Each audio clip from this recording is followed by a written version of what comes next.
574 was produced in a variety of different materials, with full leather or suede and mesh variations available. In 2003, New Balance reissued the 574, which came in new colour options and material combinations. Since then, the 574 has developed from an underrated collector's gem to a menswear and unisex fashion favourite.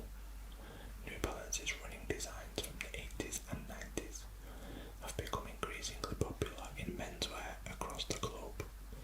The Made in England and Made in USA editions are of particular interest to both collectors and menswear enthusiasts, owing to the use of premium materials, limited runs, and original colourways.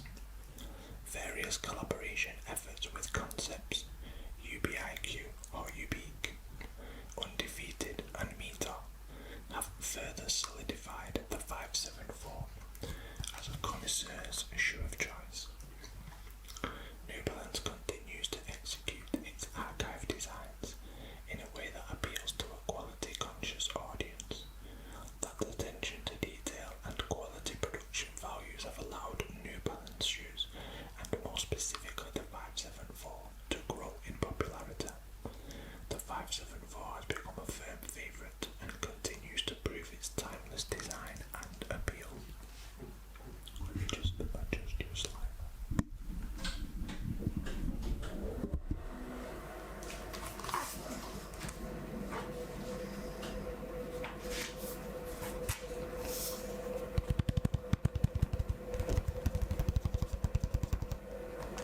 There's the navy, New Balance 574. Next up,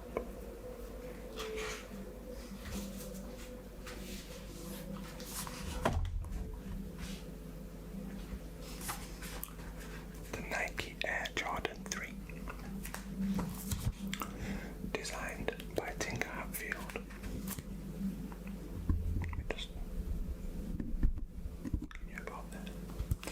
Designed by Tinker Hatfield, the Air Jordan 3 was a groundbreaking shoe in many respects. Not only was it an innovative design for the Nike Air Jordan signature line, it also set the standard for basketball shoe design in the years that followed.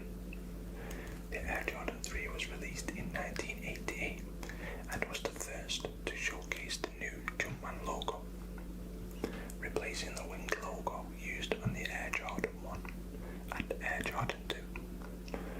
The Jumpman design was instantly recognisable, acting as a hallmark of quality for players and shoe collectors alike.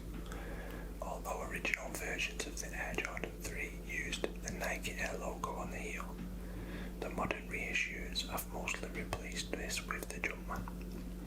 However, more recently, the Nike Air logo was temporarily put back in place, much to the satisfaction of the collectors. Another vital design element of the shoe was the introduction of the now famous elephant print.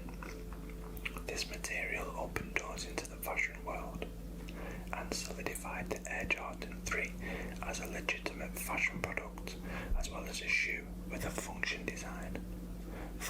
design. This combination of fashion and function was integral to the success of the Air Jordan signature line, as well as to the models that followed, creating a formula that would allow the shoe to appeal to a wider audience. If that wasn't enough, the exposed air unit harnessed the idea and success of the Air Max 1 to create a shoe that was, and still is, coveted and revered by Air Jordan fanatics across the globe, including me. The Fire Red Jordan 3 here, and here.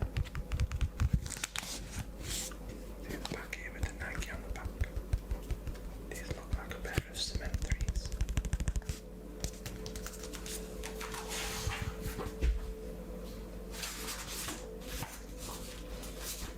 And while all that was going on,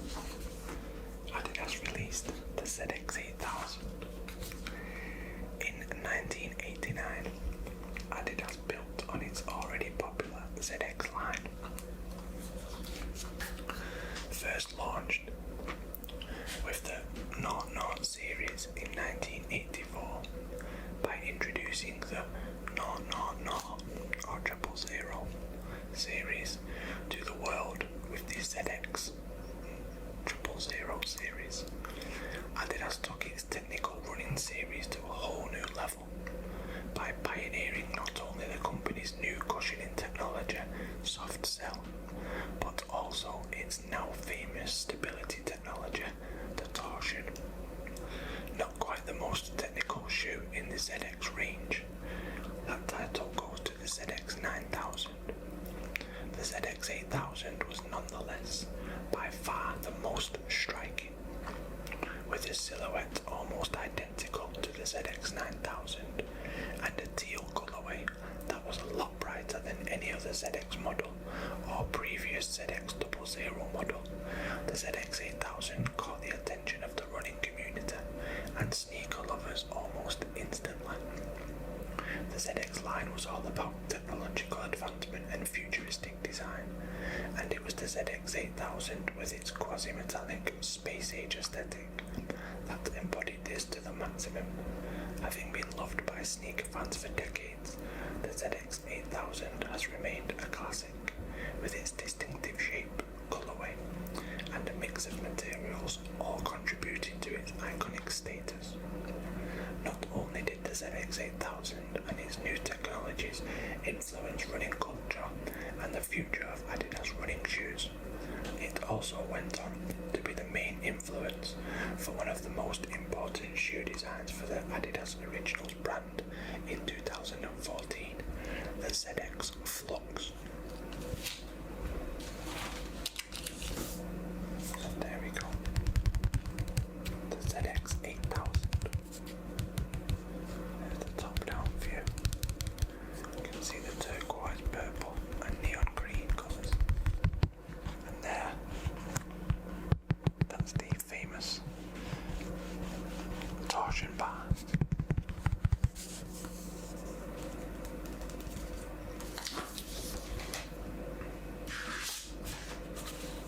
Last one of my all-time favourites, along with many more. This is of course the Air Jordan 4. With the enthusiasm for Air Jordan shoes encouraged by the premium appeal of the Air Jordan 3, the Air Jordan 4 offered more from a performance standpoint.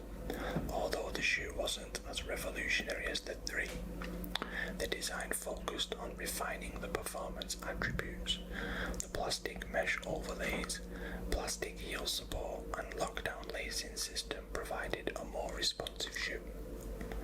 Nike's flight line was closely associated with the 4, which was part of a bigger spectrum of flight basketball designs released in 1989. That's not to say that the Air Jordan 4 didn't have style and cultural appeal too. In its marriage of art and science, it was a sign of things to come from Nike in the field of basketball footwear design. The design of the 4 still continues to be the preferred model for many, with the white cement and black versions as revered as they were the first time around.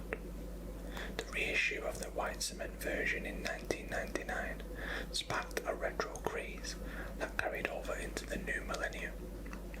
Combine all of that with the provocative Mars Blackman, who is a fictional character from Spike Lee's '86 film She's Gotta Have It. Add campaigns by Wyden and Kennedy, and you have a recipe for success. The appeal of the Air Jordan 4 white cement was further solidified through the legendary bugging out scene from another Spike Lee film, Do the Right Thing, which played on the obsession for having the latest Air Jordans. And there we go. These are the Bread 4s, black and red Bread 4s. Nike on the back.